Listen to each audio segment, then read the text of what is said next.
বাহিরে মুষলধারে বৃষ্টি হচ্ছে। আমি আর আমার বন্ধুরা মিলে চা খেতে এসে ভালোই বিপদে পড়েছি। বৃষ্টি থামার নামই নেই।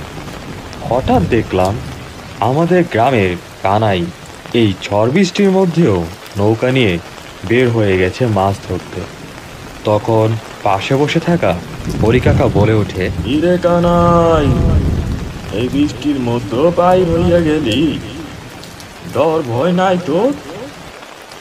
ডর ভয় থাকলে পেট চলবো না, আগে পেটের ব্যবস্থা করতে হইব কাকা। এই কথা বলেই নৌকা বেয়ে চলে গেল কানাই। তখন সবাই আমাকে ধরে বসলো তাদের ভূতের গল্প শোনানোর জন্য। আরে হ্যাঁ দোস্ত, তুই তো খুব ভালো ভূতের গল্প জানিস। এক কাজ কর, এই বৃষ্টিতে আমাদেরকে একটি ভূতের গল্প শোনা। বেশ ভালোই জমবে আড্ডাটা, না করিস না দোস্ত? বন্ধুদের জোরাজোরিতে অবশেষে তাদেরকে একটি ভূতের কাহিনী বলতে রাজি হলাম। ভূতুরের গল্প বললে ভুল হবে। এটি আমাদের গ্রামে ঘটে যাওয়া অনেক বছর আগের কাহিনী, যা আমিও আমার দাদুর কাছ থেকে শুনেছিলাম। সেটাই আজ বলতে যাচ্ছি। তখন রাত প্রায় 2টো হবে। মিঠুর বাবা মিঠুর সাথে শুয়ে আছে। মিঠুর দিদা একটু অসুস্থ হওয়ায় মিঠুর মা দিদাকে দেখাশোনা করতে দিদার বাড়িতে চলে গেলেন। হঠাৎ মিঠুর বাবার বাথরুমে যাওয়ার প্রয়োজন হয়ে উঠল। উনি দরজা খুলে বাহির হয়ে গেলেন প্রকৃতির ডাকে সাড়া দিতে।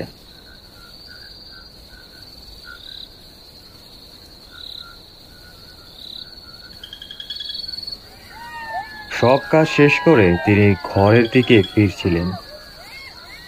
এমন সময় তিনি একটি শব্দ শুনতে পান। তিনি শব্দটি শুনে এদিক সেদিক তাকিয়ে দেখেন।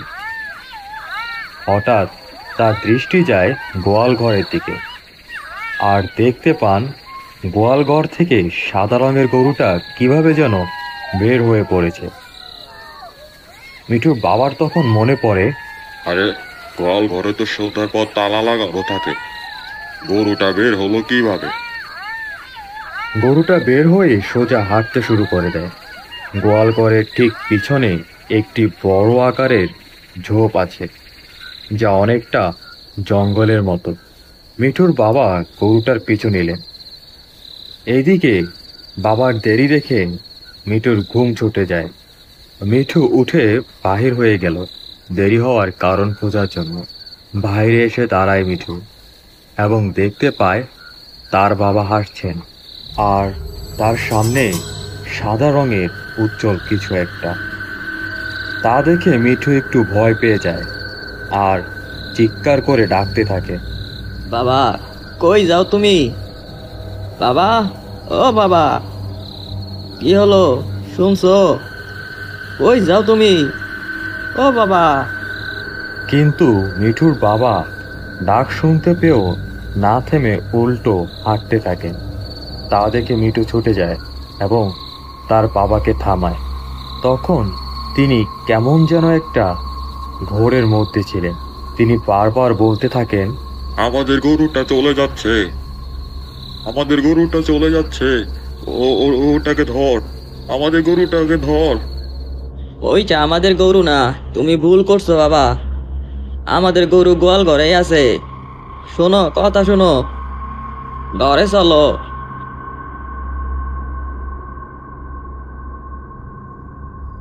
তখন মিঠু তার বাবাকে জোর করে ঘরে নিয়ে আসে। সকালে মিঠু আর তার বাবা গোয়াল ঘরে যায়। যে গোয়াল ঘরের তালা পরীক্ষা করে দেখে গোয়াল ঘরের তালা দেয়াই আছে, আর সব কটা গরু ঠিকঠাক মতো নিজের জায়গাতেই আছে। তখন মিঠুর বাবা বুঝতে পারেন কাল রাতে যা ঘটেছে তা স্বাভাবিক কিছু নয়। ভয়ঙ্কর কিছুর পিছু নিয়েছিলেন তিনি। তার বেশ কিছুদিন পর ঘটল আরও একটি ভয়ঙ্কর ঘটনা। নরেশ কাকা বাড়িতে একাই ছিলেন। গভীর রাতে হঠাৎই নরেশ কাকার ঘুম ভেঙে গেল কিছু একটা শব্দ শুনে। তিনি ভালো করে শব্দটির দিকে খেয়াল করেন আর বুঝতে পারেন যে এটি একটি ছাগল বাইরের দিক থেকে ডেকেই চলেছে। তিনি তখন ভাবেন হয়তো তার ছাগলের কোনো বিপদ হয়েছে বা চোর ঢুকেছে।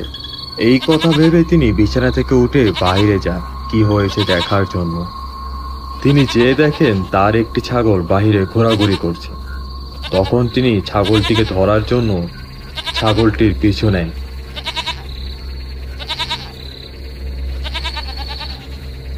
ছাগলটির পিছু যেতে যেতে তিনি বাড়ির পিছনের জঙ্গলের দিকে চলে আসেন। হঠাৎই তিনি খেয়াল করেন যে ছাগলটি আর নেই, আর তিনি কখন জঙ্গলের ভিতরে চলে আসছেন বুঝতেই পারেন। নরেশ কাকা কিছুটা ঘাবড়ে যান। তার কানে ভেসে আসে একটি অট্ট হাসি, যেন সেই হাসি তার চারপাশ থেকে ঘিরে ধরেছে। ভয়ে নরেশ কাকার বুকের হৃদস্পন্দনটা বেড়ে যায়। হঠাৎ তিনি খেয়াল করে একটু দূরেই একটি মস্ত বড় গাছের পিছন থেকে কে যেন উঁকি দিয়ে তাকে দেখছে আর অট্ট হাসি দিচ্ছে। তার চুলগুলো বাতাসে উঠছে। তা দেখে নরেশ কাকার গায়ের লোম যেন দাঁড়িয়ে গেল। সেই শীতের রাতেও তিনি যেন ঘেমে উঠেছেন। দেখে চলেছে সেই গাছের আড়াল থেকে। এরপর সে ভয়ঙ্কর মহিলারূপী পেটটি নরেশ কাকার উপর ঝাঁপিয়ে পড়ে। আর সেই মুহূর্তে নরেশ কাকার কণ্ঠস্বরে চিৎকার ফিরে আসলেও তা কেউ শুনতে পায়নি। পরের দিন সকালে জঙ্গলে প্রকৃতির ডাকে সাড়া দিতে গিয়ে নগেন দেখল নরেশ কাকার লাশ। তাকে মেরে অর্ধেক শরীরটা মাটিতে পুঁতে রেখেছে। এমন ভয়ঙ্কর দৃশ্য দেখে সে গ্রামের সবাইকে খবর দেয়। গ্রামের সবাই এমন ভয়ঙ্কর অবস্থা দেখে বুঝতে পারে এটা ভয়ঙ্কর কোনো প্রেত আত্মার কাজ।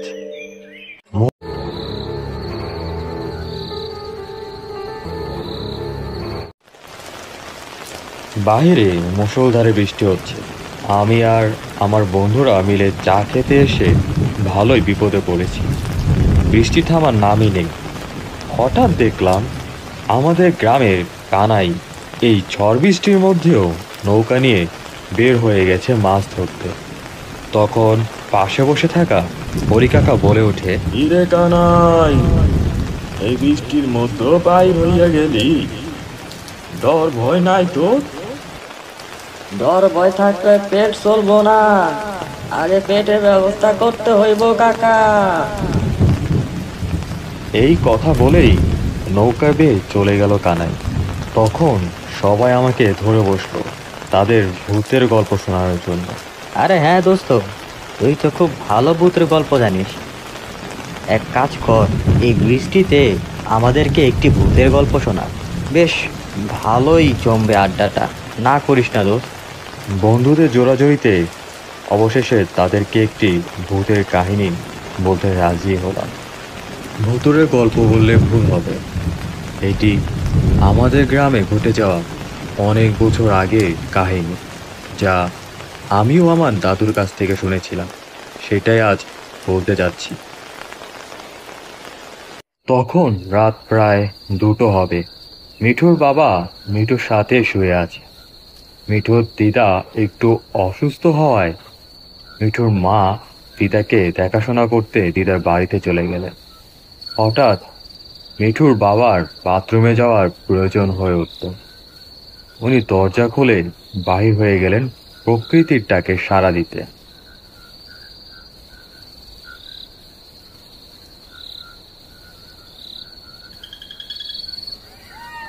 সব কাজ শেষ করে তিনি ঘরের দিকে ফিরছিলেন।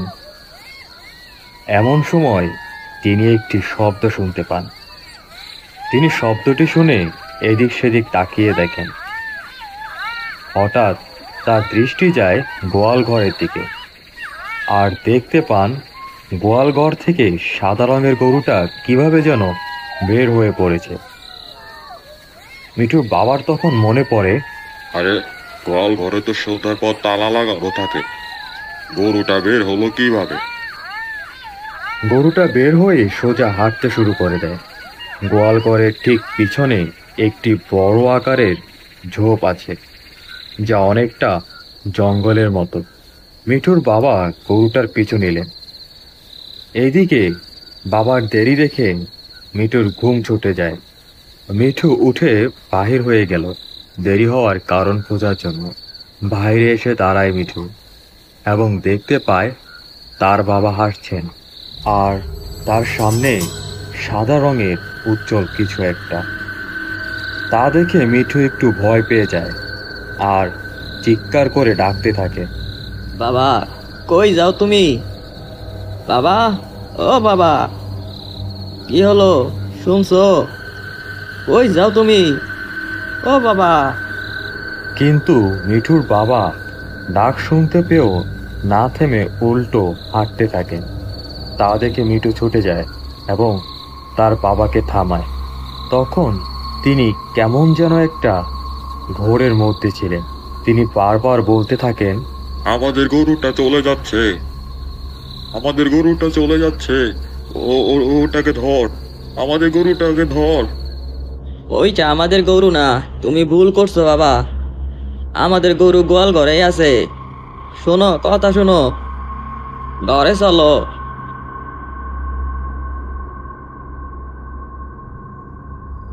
তখন মিঠু তার বাবাকে জোর করে ঘরে নিয়ে আসে। সকালে মিঠু আর তার বাবা গোয়াল ঘরে যায়। যে গোয়াল ঘরের তালা পরীক্ষা করে দেখে গোয়াল ঘরের তালা দেয়াই আছে, আর সব কটা গরু ঠিকঠাক মতো নিজের জায়গাতেই আছে।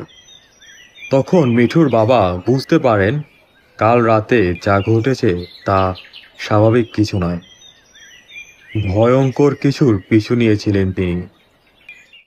তার বেশ কিছুদিন পর ঘটল আরও একটি ভয়ঙ্কর ঘটনা। নরেশ কাকা বাড়িতে একাই ছিলেন। গভীর রাতে হঠাৎই নরেশ কাকার ঘুম ভেঙে গেল কিছু একটা শব্দ শুনে। তিনি ভালো করে শব্দটির দিকে খেয়াল করেন আর বুঝতে পারেন যে এটি একটি ছাগল বাইরের দিক থেকে ডেকেই চলেছে। তিনি তখন ভাবেন হয়তো তার ছাগলের কোনো বিপদ হয়েছে বা চোর ঢুকেছে। এই কথা ভেবে তিনি বিছানা থেকে উঠে বাইরে যান কি হয়েছে দেখার জন্য। তিনি যেয়ে দেখেন তার একটি ছাগল বাহিরে ঘোরাঘুরি করছে। তখন তিনি ছাগলটিকে ধরার জন্য ছাগলটির পিছু নেয়।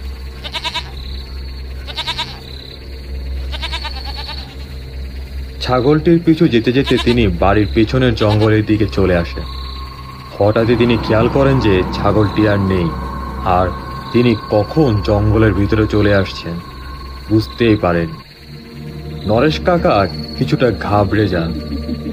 তার কানে ভেসে আসে একটি অট্ট হাসি, যেন সেই হাসি তার চারপাশ থেকে ঘিরে ধরেছে। ভয়ে নরেশ কাকার বুকের হৃদস্পন্দনটা বেড়ে যায়। হঠাৎ তিনি খেয়াল করে একটু দূরেই একটি মস্ত বড় গাছের পিছন থেকে কে যেন উঁকি দিয়ে তাকে দেখছে আর অট্ট হাসি দিচ্ছে। তার চুলগুলো বাতাসে উঠছে। তা দেখে নরেশ কাকার গায়ের লোম যেন দাঁড়িয়ে গেল। সেই শীতের রাতেও তিনি যেন ঘেমে উঠেছেন। দেখে চলেছে সেই গাছের আড়াল থেকে। এরপর সে ভয়ঙ্কর মহিলারূপী পেটটি নরেশ কাকার উপর ঝাঁপিয়ে পড়ে, আর সেই মুহূর্তে নরেশ কাকার কণ্ঠস্বরে চিৎকার ফিরে আসলেও তা কেউ শুনতে পায়নি।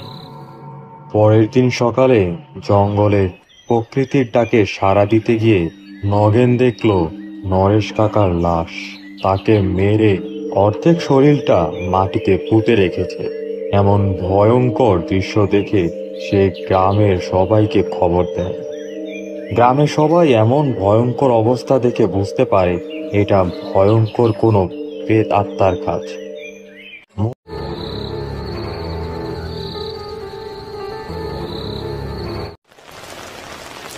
বাইরে মুষলধারে বৃষ্টি হচ্ছে। আমি আর আমার বন্ধুরা মিলে চা খেতে এসে ভালোই বিপদে পড়েছি। বৃষ্টি থামার নামই নেই। হঠাৎ দেখলাম আমাদের গ্রামের কানাই এই ঝড় বৃষ্টির মধ্যেও নৌকা নিয়ে বের হয়ে গেছে মাছ ধরতে। তখন পাশে বসে থাকা হরি কাকা বলে ওঠে, ইরে কানাই, এই বৃষ্টির মধ্যে বাইর হইয়া গেলি, ডর ভয় নাই তোর?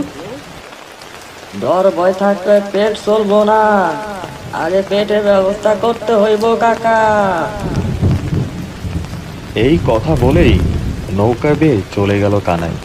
তখন সবাই আমাকে ধরে বসলো তাদের ভূতের গল্প শোনানোর জন্য।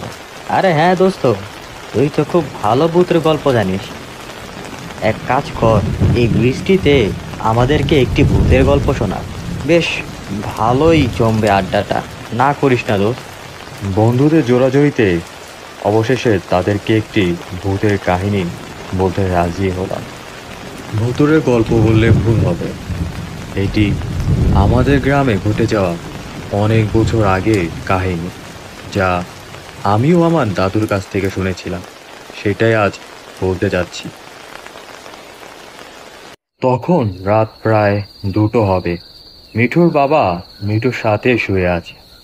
মিঠুর দিদা একটু অসুস্থ হওয়ায় মিঠুর মা দিদাকে দেখাশোনা করতে দিদার বাড়িতে চলে গেলেন। হঠাৎ মিঠুর বাবার বাথরুমে যাওয়ার প্রয়োজন হয়ে উঠল। উনি দরজা খুলে বাহির হয়ে গেলেন প্রকৃতির ডাকে সাড়া দিতে।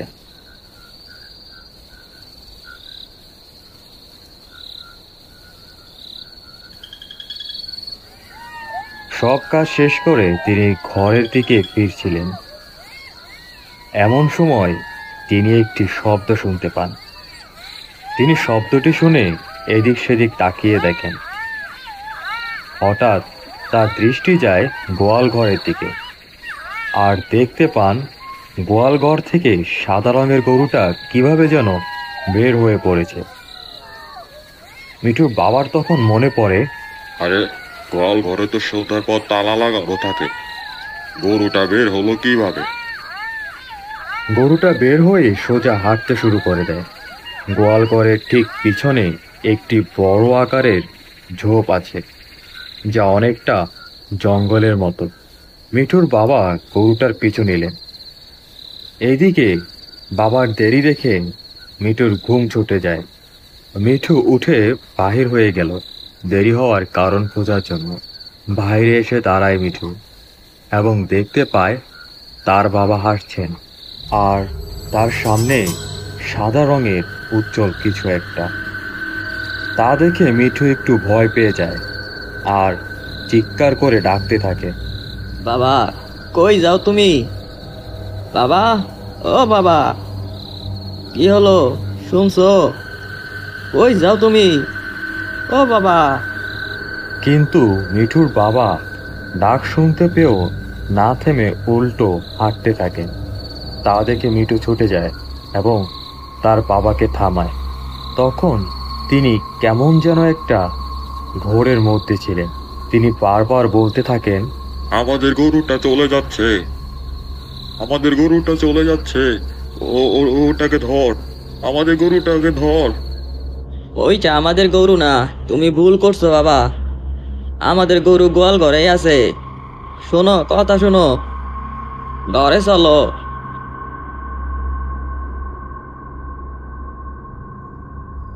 তখন মিঠু তার বাবাকে জোর করে ঘরে নিয়ে আসে।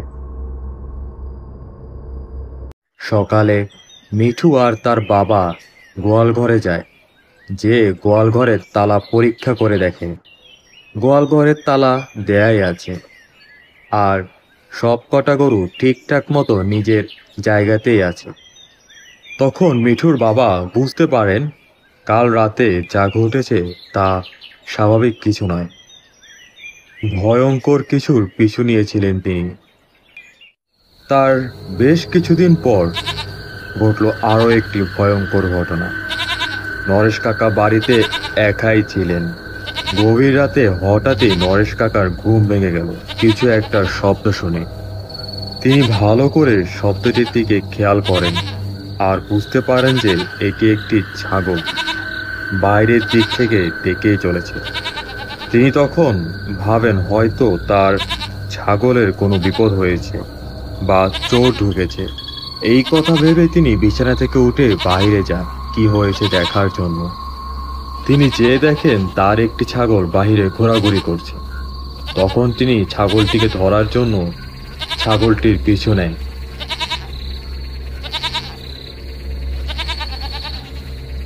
ছাগলটির পিছু যেতে যেতে তিনি বাড়ির পিছনের জঙ্গলের দিকে চলে আসেন। হঠাৎই তিনি খেয়াল করেন যে ছাগলটি আর নেই, আর তিনি কখন জঙ্গলের ভিতরে চলে আসছেন বুঝতেই পারেন। নরেশ কাকা কিছুটা ঘাবড়ে যান। তার কানে ভেসে আসে একটি অট্ট হাসি, যেন সেই হাসি তার চারপাশ থেকে ঘিরে ধরেছে। ভয়ে নরেশ কাকার বুকের হৃদস্পন্দনটা বেড়ে যায়। হঠাৎ তিনি খেয়াল করে একটু দূরেই একটি মস্ত বড় গাছের পিছন থেকে কে যেন উঁকি দিয়ে তাকে দেখছে আর অট্ট হাসি দিচ্ছে। তার চুলগুলো বাতাসে উঠছে। তা দেখে নরেশ কাকার গায়ের লোম যেন দাঁড়িয়ে গেল। সেই শীতের রাতেও তিনি যেন ঘেমে উঠেছেন। দেখে চলেছে সেই গাছের আড়াল থেকে। এরপর সে ভয়ঙ্কর মহিলারূপী পেটটি নরেশ কাকার উপর ঝাঁপিয়ে পড়ে। আর সেই মুহূর্তে নরেশ কাকার কণ্ঠস্বরে চিৎকার ফিরে আসলেও তা কেউ শুনতে পায়নি। পরের দিন সকালে জঙ্গলে প্রকৃতির ডাকে সাড়া দিতে গিয়ে নগেন দেখল নরেশ কাকার লাশ। তাকে মেরে অর্ধেক শরীরটা মাটিতে পুঁতে রেখেছে। এমন ভয়ঙ্কর দৃশ্য দেখে সে গ্রামের সবাইকে খবর দেয়। গ্রামের সবাই এমন ভয়ঙ্কর অবস্থা দেখে বুঝতে পারে এটা ভয়ঙ্কর কোনো প্রেত আত্মার কাজ।